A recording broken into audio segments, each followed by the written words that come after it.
महाजनपदों की कहानी, परीक्षा के लिए जरूरी बातें। नमस्ते दोस्तों, स्मार्ट स्टडी में आपका स्वागत है।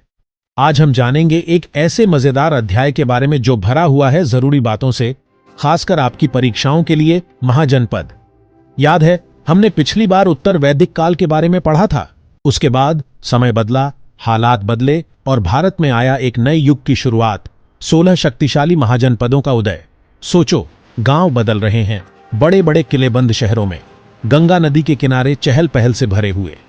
ये था वो समय जब मगध और कौशल जैसे ताकतवर राज्य उभर कर सामने आए, अपनी शक्ति और धन के साथ। इस वीडियो में हम जानेंगे इन ताकतवर राज्यों के बारे में, उनकी तरक्की, उनकी दुश्मनी और सबसे जरूरी वो बातें जो आपकी परीक्षा में आने वाली हैं। तो तैयार हो जाओ एक मजेदार सफर के लिए, वापस पुराने जमाने में। चलो चलते हैं। दोस्तों जरा सोचो, समय है लगभग 1000 ईसा पूर्व। जगह उपजाऊ गंगा के मैदान। यहां छोटे छोटे गांव धीरे धीरे बदलने लगे बड़े और विकसित शहरों में। क्यों? क्योंकि खेती बाड़ी में बहुत तरक्की हुई थी, मतलब ज्यादा खाना, ज्यादा लोग और ज्यादा समृद्धि। और इस समृद्धि से नए हुनर और कारीगरी का विकास हुआ। लोग माहिर होने लगे चीजें बनाने में, जैसे मिट्टी के बर्तन, लकड़ी का काम और धातुओं का काम। व्यापार भी बढ़ा। लोग सामानों का लेन देन न सिर्फ अपने इलाके में बल्कि भारत के दूसरे हिस्सों में भी करने लगे। अब इस समृद्धि के साथ आई एक नई चुनौती, सुरक्षा की जरूरत। गांव जो अब चहल पहल वाले शहर बन गए थे, उन्हें हमलों से अपनी रक्षा करनी थी और इसी जरूरत से आया किलों का विचार। सोचो, मिट्टी और ईंटों से बनी विशाल दीवारें, इन नए शहरों के चारों ओर, और सुरक्षा के लिए खाई और ऊंची मीनारें। ये किले सिर्फ सुरक्षा के लिए नहीं थे, ये शहर की शक्ति और समृद्धि के प्रतीक थे। प्राचीन भारत के नक्शे की कल्पना करो दोस्तों। लगभग 1000 से 600 ईसा पूर्व तक यह नक्शा आज के राज्यों की तरह विभाजित नहीं था। इसकी जगह इस पर 16 शक्तिशाली महाजनपद थे। एक घड़ी की टिक टिक की कल्पना करो और हर टिक के साथ ये महाजनपद ज्यादा ताकतवर और प्रभावशाली होते गए। ये जमीन के बेतरतीब टुकड़े नहीं थे दोस्तों, ये सुव्यवस्थित राज्य थे। हर एक की अपनी अलग पहचान, संस्कृति और हां, अपना शासक भी। पूर्व में शक्तिशाली मगध से लेकर उत्तर में समृद्ध कौशल तक हर महाजनपद की अपनी कहानी थी। इन नामों को याद रखना दोस्तों, क्योंकि ये आपकी परीक्षाओं के लिए बहुत महत्वपूर्ण है। परीक्षा में बार बार आने वाला मुद्दा है ये। इनमें से हर महाजनपद ने प्राचीन भारत के राजनीतिक और सांस्कृतिक परिदृश्य को आकार देने में महत्वपूर्ण भूमिका निभाई। इसलिए जैसे जैसे हम महाजनपदों की दुनिया में आगे बढ़ेंगे, इस नक्शे को ध्यान में रखें। अध्याय 3, मगध और कौशल, दो ताकतवर राज्य। दोस्तों, गंगा के मैदानों के बीच दो महाजनपदों का उदय हुआ। उनकी कहानियां महत्वाकांक्षा, शक्ति और संघर्ष से जुड़ी हुई थीं। ये कोई और नहीं बल्कि शक्तिशाली मगध और समृद्ध कौशल थे। जरा सोचो, भीड़ के जयकारे की आवाज जब उनका प्रिय राजा रथ पर सवार होकर अखाड़े में प्रवेश करता है, उसके रथ को शानदार घोड़े खींच रहे हैं। मगध और कौशल में यही दृश्य था, महत्वाकांक्षी राजाओं द्वारा शासित, जो अपने राज्यों के विस्तार का सपना देखते थे।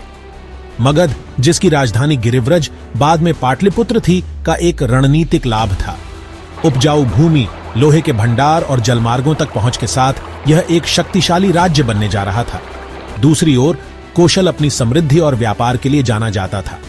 इसकी राजधानी श्रावस्ती वाणिज्य और संस्कृति का एक चहल पहल वाला केंद्र था, लेकिन उनकी समृद्धि प्रतिद्वंदिता का एक स्रोत भी बन गई। मगध और कौशल दोनों उपजाऊ गंगा के मैदानों पर नियंत्रण के लिए संघर्ष करते थे, जिससे लगातार युद्ध और गठबंधन होते थे।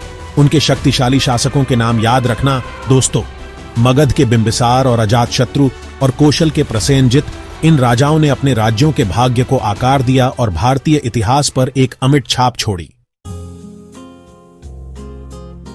अध्याय 4, शहरों का विकास, व्यापार, हथियार और समृद्धि। दोस्तों, कल्पना करो कि तुम एक महाजनपद शहर की चहल पहल वाली सड़कों से गुजर रहे हो। हवा में कारीगरों के काम करने की आवाजें, धातु पर हथौड़ों के बजने की आवाजें और व्यापारियों के अपने सामान बेचने की आवाजें गूंज रही हैं। यह शहरी विकास और समृद्धि का महान समय था, जो एक संपन्न अर्थव्यवस्था और नई तकनीकों से प्रेरित था। इस विकास के पीछे प्रमुख कारणों में से एक लोहे का उपयोग था। लोहारों के लोहे को मजबूत और टिकाऊ औजारों और हथियारों में ढालने की आवाज की कल्पना करो। इस नई धातु ने कृषि, युद्ध और रोजमर्रा के जीवन में क्रांति ला दी। किसान अब ज्यादा कुशलता से जमीन साफ कर सकते थे, सैनिकों के पास ज्यादा असरदार हथियार थे और कारीगर नए और अनोखे उत्पाद बना सकते थे। इस काल में व्यापार भी फला फूला। राजगृह, श्रावस्ती और उज्जैन जैसे शहर सड़कों और जलमार्गों के नेटवर्क से जुड़े वाणिज्य के प्रमुख केंद्र बन गए। व्यापारी दूर दूर तक यात्रा करते थे, कपड़ा, मसाले और कीमती पत्थर जैसे सामानों का आदान प्रदान करते थे। और इस बढ़े हुए व्यापार के साथ विनिमय की एक और अधिक परिष्कृत प्रणाली की आवश्यकता आई। इससे चांदी और तांबे के सिक्कों का विकास हुआ, जिससे व्यापार आसान और अधिक कुशल हो गया। अध्याय 5, महाभारत, महाजनपदों का युद्ध। दोस्तों, जहां महाजनपद काल आर्थिक और सांस्कृतिक विकास द्वारा चिह्नित था, वहीं यह तीव्र प्रतिद्वंदिता और युद्ध का समय भी था।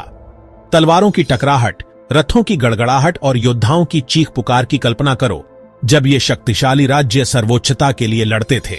हर महाजनपद अपने क्षेत्र का विस्तार करना, व्यापार मार्गों पर नियंत्रण करना और दूसरों पर अपना प्रभुत्व स्थापित करना चाहता था। इन संघर्षों में सबसे प्रसिद्ध मगध और कौशल के बीच संघर्ष था। इन दो शक्तिशाली राज्यों ने उपजाऊ गंगा के मैदानों पर नियंत्रण के लिए कई युद्ध लड़े। युद्ध भयंकर और खूनी थे। दोनों पक्षों ने रथों, हाथियों और लोहे के हथियारों से लैस बड़ी सेनाओं को तैनात किया था।